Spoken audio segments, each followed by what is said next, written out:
Hi, how are you today? I hope you're doing great. I want to welcome you specially to another edition on dealing with challenging behaviors in children. This is the second episode on that topic. This is Holistic Edu-Consult and my name is Olubumi Mercy Odiaka.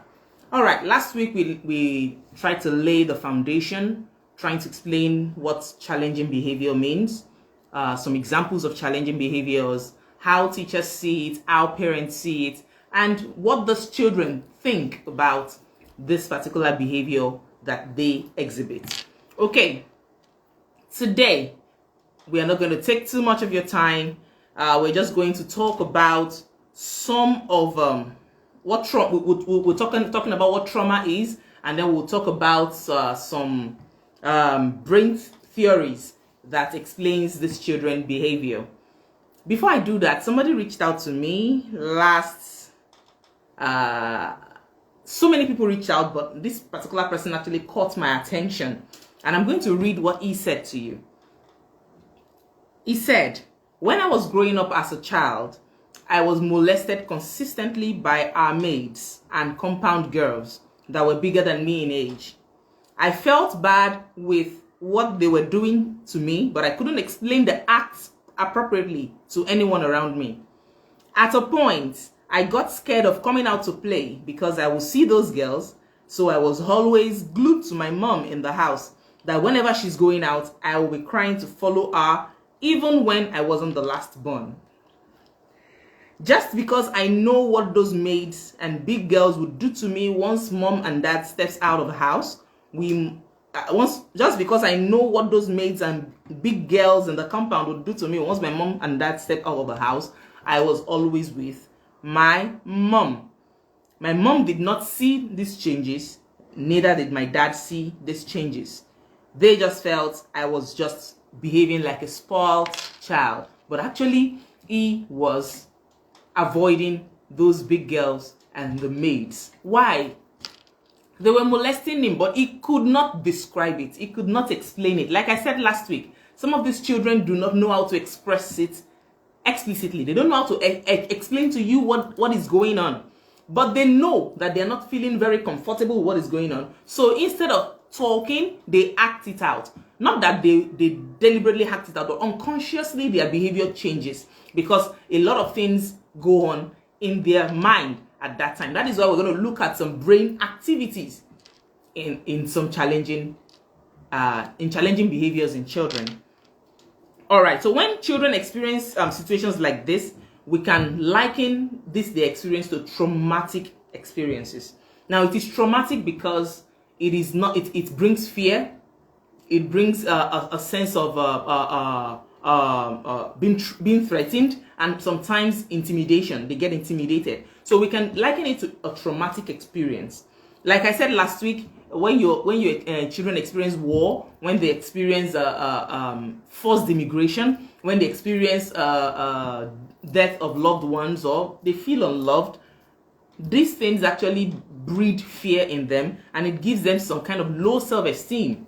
So we can liken these situations, these experiences of these children to traumatic experiences. Now I'm going to focus on experiences I'm going to focus on challenging behaviors from experiences, not from environment. Now, last week we talked about environment, but now today, now let's talk about experiences, challenging behaviors that actually emanate from experiences that these children have gone through. All right, so what is trauma? I'm going to read the definition of trauma according to the psychology dictionary, because actually we're doing child psychology here. So I'm going to read from the psychology dictionary. Sees or experiences or risk to their own life or risk to their safety, which may make them feel terror, feel fear, or feel helpless. So when children experience trauma, they may feel fear, they may feel terror, and sometimes they feel helpless. So from this psychologist's definition now, we can see the following. Number one, we can see that these experiences are unexpected. It's not as if it is planned. It is something that just happened, a spontaneous occurrence. It is not something that just it's not something that was planned for. It is unexpected. Number two that we can see from that definition is that the person was unprepared. It's not as if the person was prepared for it, like you were preparing for something. The person was not prepared. The child was not prepared. So it is unprepared for. The third thing you're going to see is that there was nothing the child or the person could do to stop this experience. For example, war. There is absolutely nothing you can do to stop it. For example, the death of a loved one. There is absolutely nothing you can do to stop it. For example, another example is the feeling unloved.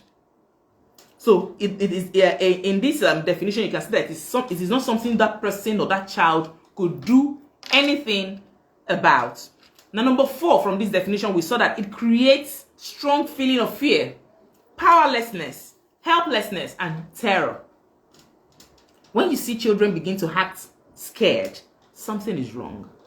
When you see children see a particular person and they run away, something is wrong. I know that those days we used to run away from our teachers who beat us, the ones that beat us very well. Once we see them, we dodge. We don't even want to greet them. But today, children are not being flogged. So if your child is hiding from somebody, something is wrong. If your child becomes so quiet when somebody is around, something is wrong. If your child all of a sudden changes behavior, anytime a particular person is around, something is fishy. I'm not saying we are 100% right most of the time, but I'm saying that we are 80% correct most of the time. So 80% is a very good chance that something is going on. Number 5 that we can see from this definition of trauma from the psychology dictionary is that it can affect the person emotionally, psychologically, and physically. These children, most times when they experience these traumatic situations, they do not get balanced emotionally. They are not balanced emotionally. And another thing is that psychologically, they are not balanced. Because the truth is, anything can happen that can actually trigger the memory of this traumatic experience. That is why you see some children behave somehow, and you see teachers or parents ask, what is wrong with you? Why would you do that? What were you thinking? Actually, that child, it wasn't that the child was actually thinking. I'm going to explain that when we get to the brain theories now. It's not that the child was actually thinking. It's a spontaneous action. It's an action that just happened unconsciously. Okay, quickly, because of our time, let's go straight to the brain theories that explain some of these behaviors. Now, according to Dr. Paul Mclean, Dr. Paul Mclean is a neuroscientist, and he explained the brain theory. He said the brain consists of 3 systems. He mentioned the reptilian brain, the mammalian brain, and the neocortex. So I'm just going to explain them briefly. Now, he said the reptilian brain is composed of the brain stem.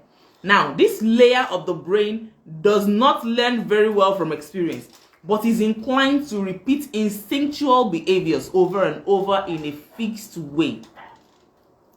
This one is based on instinct. So when children do some things, some of the things they do is based on instinct. For example, like I said, something may just happen that may remind that child of the traumatic experience. Instinct is an instinctual behavior. The child just all of a sudden jumps up. A child who have been molested before, immediately that child, maybe you're trying to talk to the child, feel friendly, and maybe you just put your hand on that child's shoulder. When you see that child just do, the child gets startled. When that child gets startled, it's an instinctual behavior. It's not as if the child planned it. It is instinct. It is like a trigger of that traumatic experience. So that is what the reptilian brain is talking about. It's talking about this is the part of the brain where we have self-preservation.